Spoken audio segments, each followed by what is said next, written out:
আসসালামু আলাইকুম, welcome to solver pro. অধ্যায় 2, উদ্ভিদ ও প্রাণী। এটি আমরা নিজেরা পড়ে নিব। 1. শূন্যস্থান পূরণ করো। 1. পরিবেশে যে স্থানে কোনো উদ্ভিদ বা প্রাণী বাস করে সেটি তার আবাসস্থল। 2. উদ্ভিদ এবং প্রাণী পরিবেশের বিভিন্ন স্থানে বাস করে। 3. ঘনভাবে জন্মানো বিভিন্ন ধরনের উদ্ভিদ সংবলিত প্রাকৃতিক স্থানই হলো বন। 4. লবণাক্ত পানির বিশাল ভাণ্ডার হলো সমুদ্র। 5. উট তার পিঠের কুঁজে চর্বি জমিয়ে রাখে। 2. সঠিক উত্তরটিতে টিক চিহ্ন দাও। 1. তিমি কোথায় বাস করে? উত্তর, সমুদ্রে। 2.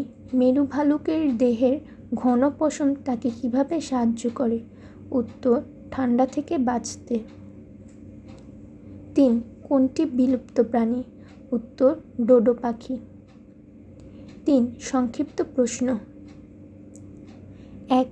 উদ্ভিদ ও প্রাণীর মধ্যে 3টি পার্থক্য লেখো। উত্তর, উদ্ভিদ ও প্রাণীর মধ্যে 3টি পার্থক্য হলো: উদ্ভিদ নিজের খাদ্য নিজেই তৈরি করতে পারে, প্রাণী নিজের খাদ্য নিজে তৈরি করতে পারে না। উদ্ভিদ দেহে মূল, কাণ্ড এবং পাতা রয়েছে, প্রাণী দেহে হাত, পা, ডানা বা পাখনা রয়েছে। উদ্ভিদ এক স্থান থেকে অন্য স্থানে চলাচল করতে পারে না, প্রাণী এক স্থান থেকে অন্য স্থানে চলাচল করতে পারে। 2. কী কী কারণে পরিবেশের পরিবর্তন হয়? উত্তর, যেসব কারণে পরিবেশের পরিবর্তন হয় তা হলো: 1.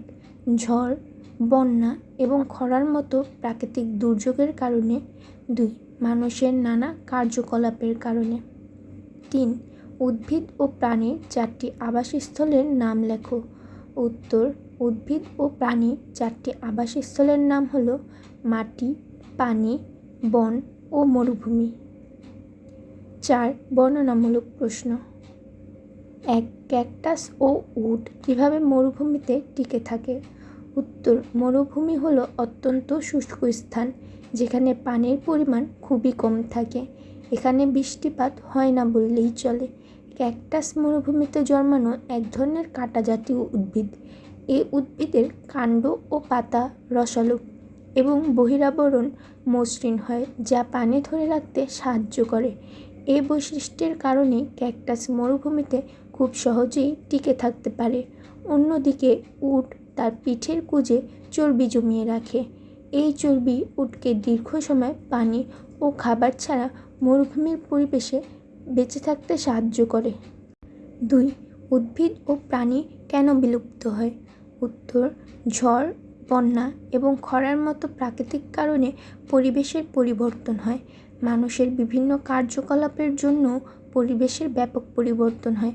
পরিবেশের এ পরিবর্তনের ফলে উদ্ভিদ ও প্রাণীর আবাসস্থল ধ্বংস হচ্ছে। এর ফলে উদ্ভিদ ও প্রাণী বিপন্ন বা বিলুপ্ত হয়, যেমন ডোডো পাখি এবং তাসমানিয়ান বাঘ পৃথিবী থেকে বিলুপ্ত হয়েছে। বাংলাদেশ থেকেও লাল শির ও জাভা গন্ডার এবং রাজশকুন বিলুপ্ত হয়েছে। 3. পেঙ্গুইন কোন অঞ্চলের প্রাণী? এই অঞ্চলের বৈশিষ্ট্যগুলো কী?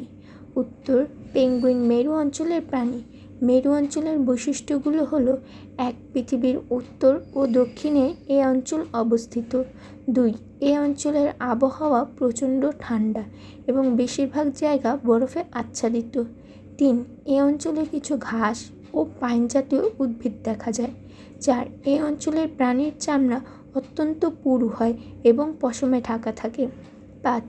মেরু ভাল্লুক, সিল, পেঙ্গুইন ইত্যাদি এই অঞ্চলে বসবাসকারী প্রাণী। 5.